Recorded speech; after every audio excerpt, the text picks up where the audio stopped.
I have found a bird nest. It's just a bunch of grass all wiggled together with, if you look at the inside, there's feathers.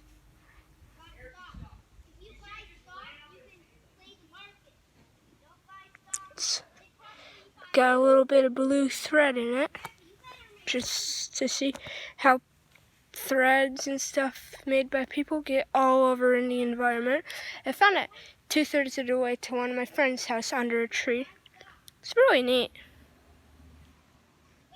Like a junco or something made it.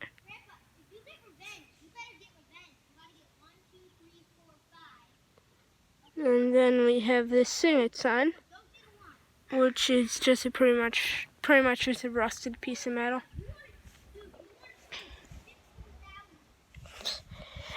Very small.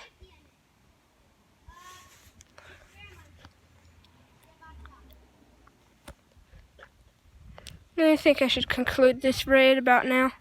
Bye. Please subscribe and comment, please. Every day I look for comments, but I find none.